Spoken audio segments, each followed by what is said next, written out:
C'est une vidéo un petit peu particulière aujourd'hui parce que je voulais aborder un sujet avec vous qui est beaucoup plus profond que d'habitude. C'est quelque chose que je voulais vous expliquer depuis longtemps, mais en fait le sujet est si particulier et en même temps si vaste que j'avais du mal à savoir par où j'allais commencer.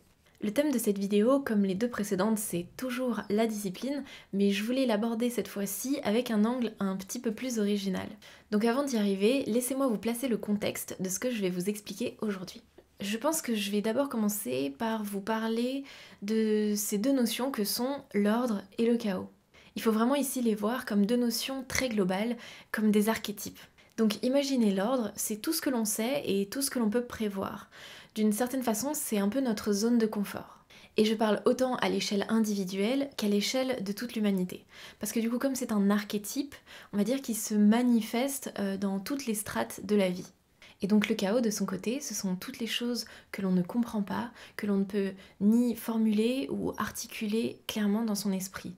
C'est l'inconnu avec un grand I majuscule. C'est donc dans ce chaos que se cachent à la fois et les dangers et les prédateurs, mais aussi toutes les nouvelles idées et les trésors. C'est la fameuse métaphore du dragon et de son coffre rempli d'or. Sortir de sa zone de confort, c'est aller combattre le dragon du chaos pour récupérer son trésor ou la princesse. Le truc un petit peu fascinant, c'est que notre cerveau est fait de telle sorte que nous pouvons intégrer deux types d'informations. Il a été démontré récemment donc que notre cerveau possédait deux hémisphères, l'hémisphère droit et l'hémisphère gauche. Bon, bien sûr, le cerveau c'est beaucoup plus complexe que ça, il y a des subtilités, mais globalement, les neuroscientifiques ont pu déterminer que si l'hémisphère gauche s'occupe, lui, de tout ce qui peut être la linguistique, les pensées analytiques et la logique, c'est l'ordre en fait. De son côté, l'hémisphère gauche, lui, traite plutôt tout ce qui est de l'ordre de l'instinct, des pensées un peu plus holistiques et de la créativité.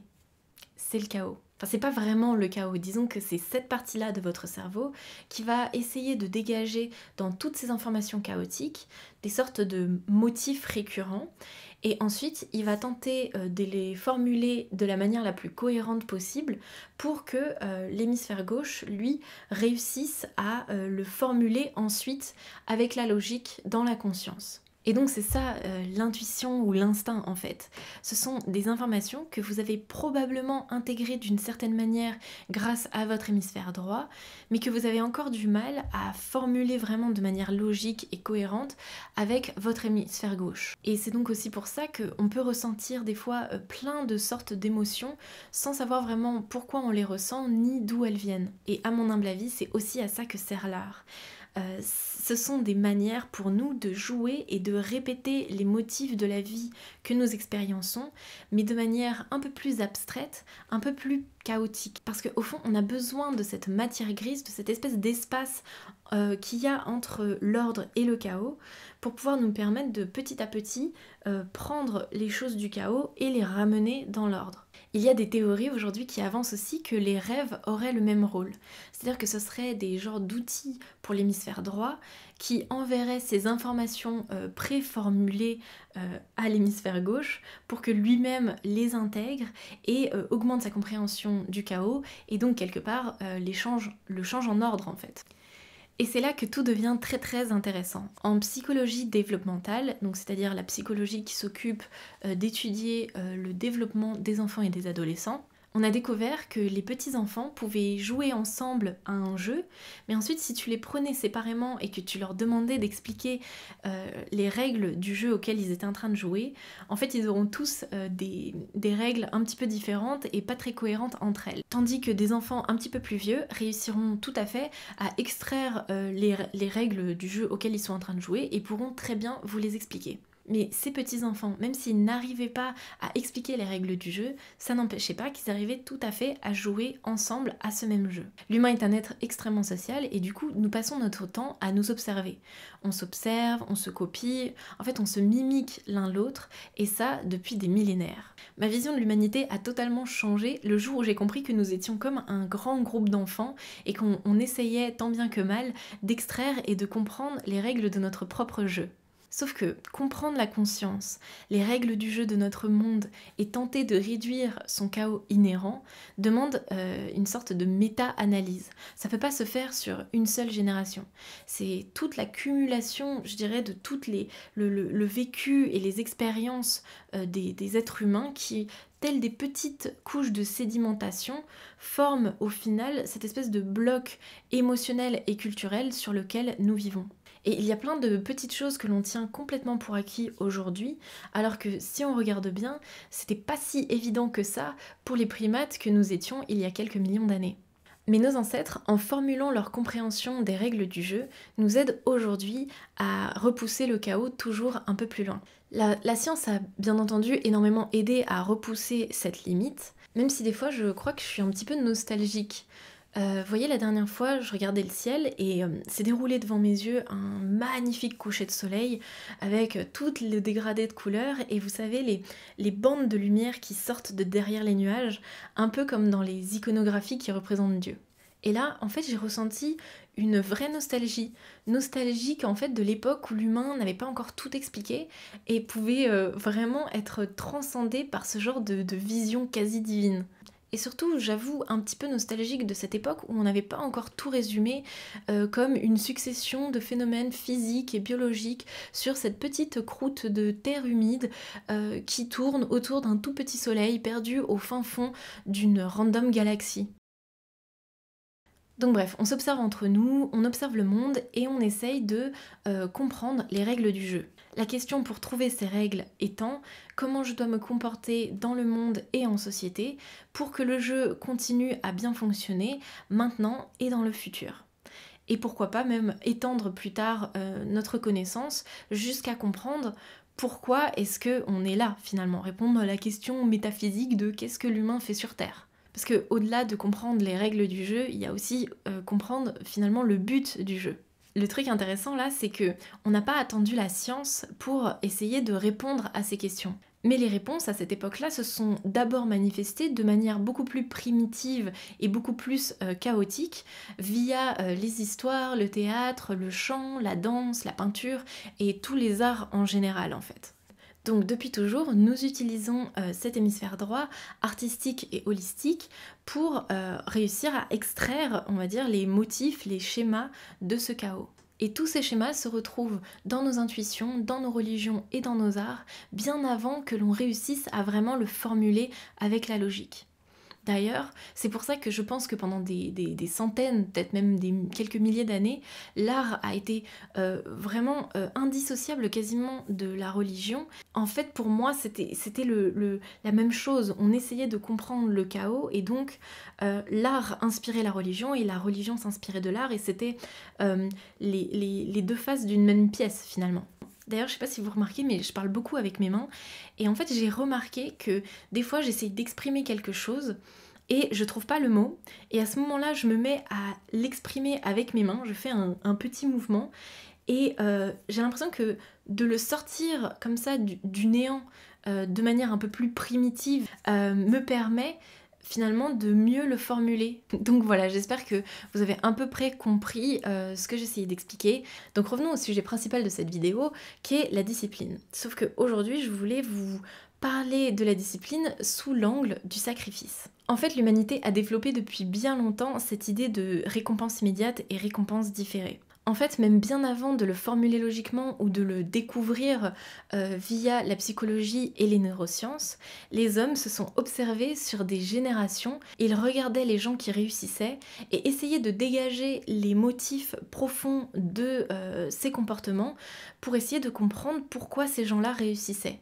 Ils essayaient de comprendre pourquoi Dieu aime-t-il cet homme et donc le récompense-t-il. Ceux qui réussissaient le mieux maîtrisaient probablement beaucoup mieux le concept de la récompense différée. Donc ceux qui étaient capables de sacrifier une partie de leur confort présent recevaient plus dans le futur. Et je sais pas trop qui vraiment de l'œuf et de la poule, mais disons que c'est à peu près à cette époque-là que s'est développé les pratiques de sacrifice pour les dieux. Sacrifier sa meilleure bête ou une partie de sa première récolte rendait Dieu heureux sur le long terme. Donc l'humanité, sans réellement comprendre, s'est mis à jouer cette intuition, à la ritualiser, à inventer des histoires et des mythologies tout autour pour réussir à la transmettre à leur descendance. Le truc, c'est qu'à certains endroits sur Terre, le truc était devenu tellement dogmatique qu'on s'est mis à sacrifier des enfants. Dans la Bible, par exemple, on parle d'une cité du Proche-Orient où l'on devait sacrifier par le feu son premier-né au dieu Moloch, un dieu à tête de taureau. Mais du coup, il y a aussi beaucoup de mythes et d'histoires qui indiquent que l'humanité a essayé de contenir ce genre de dérive et qui ont commencé petit à petit à comprendre qu'en fait le plus grand sacrifice n'était pas forcément le plus efficace. Dans la Bible par exemple, l'histoire d'Abraham qui est sommé par Dieu de sacrifier son fils unique Isaac, et qui, au moment de le tuer, va se faire retenir par un ange qui va lui expliquer que cette demande divine était plus là pour tester sa foi, mais qu'il n'avait pas besoin de réellement sacrifier son enfant. Ou même dans l'Iliade, quand Agamemnon, roi de Mycène, doit partir pour Troie et que les vents lui sont défavorables, son devin interprète les signes et lui dit qu'il aurait fait offense à Artémis et que pour réparer ça, il va devoir sacrifier sa fille Iphigénie. Iphigénie qui sera sauvée d'ailleurs in extremis par Artémis elle-même et qui la remplacera au dernier moment par une biche pour qu'elle soit préservée de la folie des hommes. Malgré tout ça, la question demeure toujours intacte. Quel sacrifice contente réellement les dieux et quel est le plus grand sacrifice que l'on peut faire aujourd'hui pour récolter la plus grande récompense plus tard? Je trouve personnellement que cette notion de sacrifice résonne vraiment beaucoup plus profond en moi que n'importe laquelle de ces théories de développement personnel et c'est pour ça que je voulais vraiment vous la partager. C'est pas une découverte récente ou une genre de lubie à la mode des gens qui vendent des formations de dev perso et de bien-être. Là, c'est un motif si fondamental et si profond que l'humanité s'est donné vraiment beaucoup de mal à la transmettre de génération en génération. Car ils ont observé des millénaires durant que ceux qui ne sacrifiaient pas assez ou pas assez bien à Dieu ne survivaient pas et voire même ça pouvait entraîner des chutes tout entières de cités et de civilisations même. Donc voilà, une petite habitude que vous pouvez prendre tous les matins en vous regardant dans la glace, c'est de vous demander quel sacrifice je peux faire aujourd'hui pour avoir les meilleurs résultats plus tard. Bien sûr, ne soyez pas over-dramatique, ne venez pas sacrifier tous les jours votre premier-né au dieu Moloch.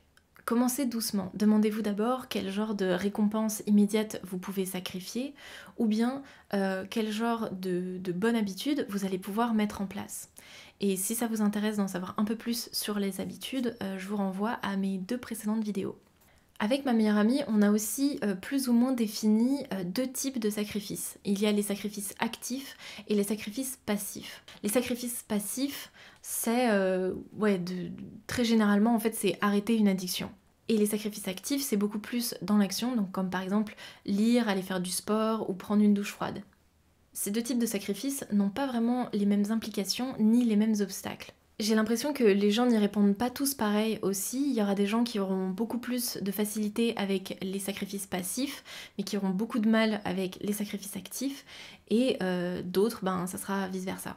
Même si au final, les 2 sortes de sacrifices sont un peu interdépendants. Même s'il y a un type de sacrifice qui est beaucoup plus facile pour toi à faire, il faudra forcément qu'à un moment tu le rebalances avec l'autre type de sacrifice. Comme pour tout, l'équilibre doit être trouvé. Et quand je disais que les 2 types de sacrifices n'avaient ni les mêmes implications ni les mêmes obstacles, j'entendais que les sacrifices passifs ont plutôt tendance à nous mettre face à nos problèmes et à nos émotions. En fait, en supprimant le tampon émotionnel que nous servaient ces récompenses immédiates, on sera plus amené à devoir confronter ces angoisses, ces colères et cette culpabilité que l'on anesthésiait avant avec ce tampon émotionnel. Ce sont des sacrifices à faire donc en connaissance de cause, puisque c'est pas simplement la récompense immédiate que vous sacrifiez, mais c'est aussi probablement vous mettre face à toute cette poussière que vous avez laissée s'accumuler sous le tapis. Quant aux sacrifices actifs, eux ont plutôt tendance à nous mettre face à notre résistance, à notre ego et à nos pensées limitantes. Faire rentrer en action dans ce monde demande évidemment une bonne dose de courage aussi. Mais en vrai, tout ça, c'est encore vraiment qu'une hypothèse parce que j'ai pas encore eu assez de retours de personnes différentes pour vraiment réussir à faire une généralité qui pourrait marcher. Donc voilà, ce que je vous propose, c'est que vous preniez ces idées, que vous les fassiez vivre dans votre vie. Et puis, si vous avez des résultats, si vous avez des expériences et des vécus à me partager, n'hésitez surtout pas à revenir ici, soit en commentant sous cette vidéo, ou bien en m'envoyant des messages sur Insta si c'est un peu plus privé. Voilà pour cette petite série sur la discipline. Dans la prochaine, nous parlerons de l'inspiration, enfin, et ça sera un peu la continuité de ce que j'ai raconté là-dedans avec vraiment cette idée de chaos et d'ordre. Et donc voilà, encore une fois, merci beaucoup d'avoir suivi et je vous dis à très bientôt.